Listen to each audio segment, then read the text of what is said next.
Maestro, it's funny. Before we were going to do this interview, I was thinking about stick to your vision. I was Yeah. thinking about how you always talk about um, make history, not just music. You have lived through those words and the things that you've accomplished. Man, I was so happy to see when I saw the Juno Award nominations, the nomination that you got. Congratulations on that. For folks who don't know what we're talking about, what is the latest Juno nomination that you have received, sir? Rudy, first of all, thanks for having me, number one, right? Number two, I'm excited to say that I got nominated for Best Children's Album of the Year, man. You know? it, it's incredible and how you took little you, mini you, turned mini you into a child character for fans around the world. You took it to another level, and what a way to share life experiences. And not just that, too. Didn't you do something? I think it was either yesterday or the day before. You celebrated in a really great way. What did you do? Rudy, I had a pizza party for the kids that were in St. John who were on the album. It's March break over here in St. John, and I thought it would have been cool for them just a thank you. You know what I'm saying? Just a thank you for them. And we had a great time. I went to Pizza Hut. I got two large cheese pizzas. You know what I'm saying? I got some Pepsi, and their parents came through. Shout out to Lalani, shout out to Jetta and Jonathan and their parents, man. You know what I'm saying? It's a beautiful experience just to do that. But also, I want to say shout out to St. Angela's school as well in Rexdale because they were part of the album too. Like you hear like sampled voices throughout a couple of the tracks as well. So we had a little Toronto there. So how cool is that, Rudy, that the album was written and recorded right here in St. John? It's Um, it's it's yeah. amazing. It's amazing. Look, for folks who may not realize it, because we talked about this several times, can you just go over again and give a brief history and how this all came about? Well, shout out to my team of like Leon and Redora, Leon Robinson, who's the illustrator. Here's a copy of the book, like cover of the book right here. And it's called Stick to Your Vision, Young Maestro Goes to School. And Redora Vanderpool was a co-author. Leon Eclipse Robinson was the amazing illustrator. And I did a song called Backpack Check. I thought it'd be cool. Backpack check, lunchbox check. I thought that would have been fresh. You know what I'm saying? And then what happened with that is I'm like, yo, I could make six more songs for an album. Why not? I could make seven more songs for an album. I kind of like making these kids songs. And after that came like walking down the hallway featuring Jordan. After that came a couple of other joints. Rochester was on it, plus Keisha Fresh. You know what I'm saying? So it came together. Shout out to all my producers on it as well, man. Everybody was very accommodating to the project. Rich Kid, Dub J, AAA, Black Orchid. Who else is on that? Lord Quest. We did an amazing job, man. Like, how cool is that? Like, I think it's the first hip hop album nominated for a children's album, best children's album. So And it's and, not. and and that's the other thing I want to talk about. Talk about the evolution of what hip hop has become now. Because if you remember, when hip hop first came out, it was too dangerous for people to listen to. Yeah. And when you look at it now, I mean, you see what you've done with a children's album, a children's book, and crossing fingers, a children's animated feature series is going to happen. Crossing Yes, fingers on yeah. that. You look at Snoop Dogg, having a cooking show. You look at, T on television playing a cop. So many things. The Super Bowl and what the Super Bowl represented. Talk about the evolution and what people made the presumption of what hip hop was to the cultural significance to what hip hop has become, whether it be American, Canadian, or anywhere around the world. I mean, one of the things that made me feel at home when I came to St. John, New Brunswick, I went to the liquor store and there's a big cutout poster of Snoop with his wine. I'm like, yo, okay, I'm gonna be all right. I'm gonna be all right, you know? Like, like when I saw the cutout of Snoop, I'm like, okay, I'm gonna be okay, man. And there's a slogan in music: you got 15 minutes of fame. But like hip hop is beyond just music. It's beyond, you know. It's like you're dealing with a subculture. You're dealing with people who live this, man. That is going to expand beyond certain parameters. Like I don't know any aspiring yodelers who are out there having like their own wine that we know about. Or do you see what I'm saying? Or young, inspiring. I know there's like country singers who have, but as well. But like in terms of our genre music, I mean, you got some entrepreneurs who definitely expanded their brand and diversified the portfolio as well from sports. When I say sports, I'm talking like NFL, NBA. Like how cool is that, man? You know, like the two of the major leagues. You got hip hop athletes on top of that. So this is beyond the parameters of making a record. This is beyond the parameters of 5 minutes of fame or 15 minutes of fame. Like, you know, for me to be on Mr. D for 8 seasons, like how cool is that? Playing a school teacher. You know, like I said, I got a couple projects coming up that I already like filmed that I can't talk about yet. But when we do, we're going to be back again. You'll be singing the same thing. Shout out to my brother Carter now, who's on. Canada's Got Talent. He's a judge for Canada's Got Talent. Like, how cool is that? You know what I'm saying? So when I saw the commercial, I text him like, "Yo, fam, you know you're doing it." He's like, "Yeah, another win for hip hop." Bang, you know. I can't really release what I'm doing, but I'm doing a couple things coming up in the next little while too.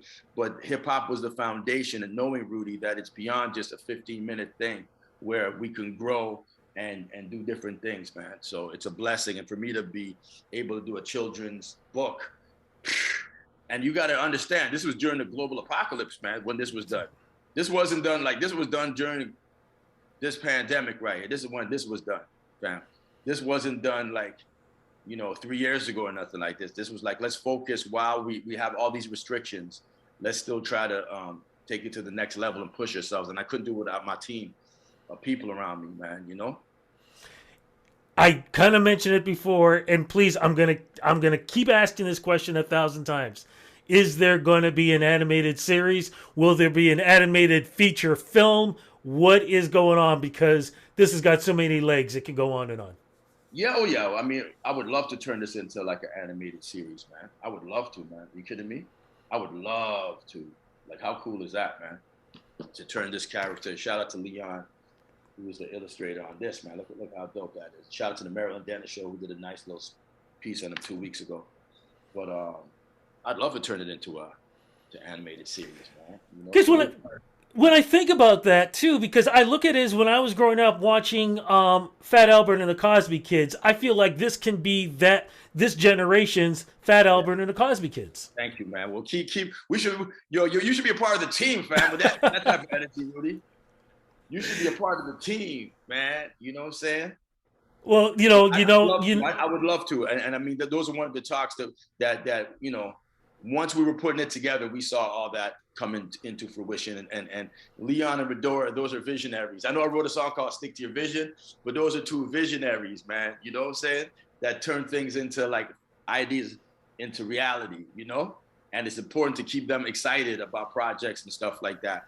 And because with that energy that we have and that bond, man, big things is gonna go on, man. And it's like, so don't be surprised if we're talking about animation series and stuff like that and other projects I'm doing.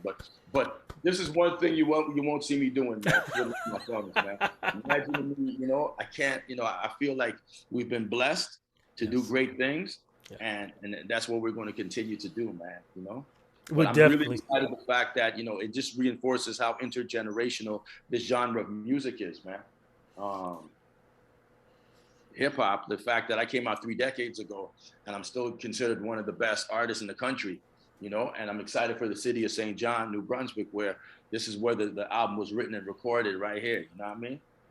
Are you going to be coming home? Will you be here for the Juno Awards? And do we know yet, has Karis talked to you about doing anything special during Juno week or anything like that? Can you give us a hint or anything? Yeah, well, I'd like to come down. That's the plan. I got to get my tickets. They give you a free couple tickets, so I'd like to come down. You know, maybe get a suit made, and you know, it's Juno time, man. Like, listen, man, listen. Let me tell you something. Yeah. Like I said, don't make records, make history. All right. Do things that people will remember you years and years later, and you could look back. Backbone Slide must have been banging, because from Backbone Slide to Backpack Check, to like, you know, albums, to like, you know, kid albums, you know, to like books, to like TV shows, what have you, like that. And motivational speaking too. Motivational speaking presentations. I just did something at Oscar Peterson Elementary School the other day, man. Like, how cool is that? Like a virtual. But Oscar Peterson, the Black Canadian jazz great pianist, has his own, his school, whatever. I did a presentation at that. Like, how cool is that? Just to say, don't make records, make history. That's reinforcing that right there, man. And, my radio show, Maestro in the Maritimes, is _1 on in the #1 is Saturday on Friday nights in St. John here, man. Like, how cool is that? I got Master T lined up, Tom Green, Cardinal, you name it, man. Some good folks, man. And it's like, I'm trying to get my Rudy Blair on, fam. You know what I'm saying? My brother, look, we have been doing this for so long, and it feels so easy to talk because it's really a continuous conversation that we have. Look, I'm going to be wrapping this up because you got way too many things going on here. But the one thing I would like to ask you one last time, though, was when you think about the first time that you were nominated for a Juno and won, because that was history made, how does that compare to 30 years later with this Juno nomination? Okay, the first time I got nominated, I didn't win. I performed. There was no rap category, so I didn't win. Okay. And I felt like maybe we hit a glass ceiling, like we'll never win, because we don't know what it's like to get nominated and perform and thinking you reach a certain level and we don't. But there was no rap category back then in 1990. But 91 they implemented a rap category. Before that, I was in the dance category with a lot of dance artists and stuff like that, which had bigger dance records than I had a hip hop record. But once they put that in, and I had the album out, Symphony in Effect, it was like that was the first year that the Caris had a Juno Award for Best Rap Recording, and my album won, and I got nominated for 5, and it was like, this was a groundbreaking time. It was changing of the guards, but it was groundbreaking time for this genre of music. So we've seen peaks and valleys with it. We've seen a lot of different artists do a lot of different things, but the fact that, nominated for a kid's album is like, it's almost like basically saying, Rudy, we've grown. And once we've grown, like, what do? You're going to start acting like you're a kid, or are you going to go help these kids come up? True. What are you going to do? Start acting like I'm younger, or should I help kids that are younger than me, man? Like this book and the album emphasizes the importance of family structure, mentorship, as well as inspirational elementary school teachers, because it takes a village. But, that's what I had in my life. And if I could reinforce that to young artists coming up, or the youth coming up as well, man, it's like, this is what it's at. Not everyone's going to have a career like a Drake or what have you, but like, we've learned so much through this genre of music. And what I want people to do is just be the greatest version of themselves. And when they know, like, I'm going to school like Oscar Peterson Elementary School, I'm telling people like, yo, Toronto once had a black mayor called William Peyton Hubbard. They don't teach us that in school, man. If these kids knew how great they really were, they'd reassess and reevaluate, re-examine how they perceive themselves and how they perceive the brother looking like them. You feel me? And then imagine if them came together, man. Like, everybody just came together, just stop the genocide. We all came together, man. So certain things, I'm not on demon time. I'm too old for that. But like the younger kids coming up, the impressionable minds, this is what this is about right there. Because honestly, I'm trying to save lives, man. That's what I'm about. That's why the song "Wish I Could," that was about the gun violence in Toronto, trying to dead that went #1 in the top 100 on iTunes, and monies that we gave from that helped different parts of the community who suffer from gun violence. You know what I'm saying? So basically, my album right here, this is just continuity of what I've been doing. We're trying to save lives, man. So that's kind of where I'm at. That's where I'm going to be, and it's an honor to still be here. Remember, we ain't making records. We're making history as we speak, my brother. Always true. Look, I actually lied. One last question. When this animated series comes up, any chance that you could have guest appearances like Little Cardi or Little Julie Black? Anything dope, like that? That'd be dope. Yo, that'd be dope. That'd be dope to have like a little Cardinal come true. But you got to remember, it's a timepiece. True. So we want to stay true to the timepiece. So this is not like what's going on right now. The whole thing is what happened in the past, similar to like Fat Albert. We liked it because it was when Bill Cosby was a youth. You see me? So with this right here, it's about like, so Cardi wouldn't have been born in them days. You know what I'm saying? Well, you could have little baby Cardi or something. Cardi, you know who I wouldn't mind putting up, to tell you the truth? Who's that? Imagine young Maestro, like before he because his haircut is fresh. Like you see the high top, right? Yeah. Like in real time, my dad used to mess up my hair until he took me. So imagine, like, the reason why I got the cut is because I went to Conrad Barbershop. And Conrad is a barbershop in Toronto, the legendary Conrad. So imagine if we make a character, you know, I'll talk to his family about that and all that. But like, even in the book, like we mentioned, Ron Nelson had a party that he wanted to perform at. There's little subliminal things of Toronto that you can see that is based on a true story. But how cool would it be to be like Maestro's barber is Conrad? You know what I'm saying? That's the legendary barber. Because Conrad cut my hair on my first album cover. Like that was Conrad. That's a Conrad cut. You feel me? So, oh man, and it's a back in the day piece, you know. And I still love the fact that I see a guy knees flag. That to me was like bow to the master. Imagine an animation that young Maestro is eating a roti. Like, I've never seen that, but how fresh would that be?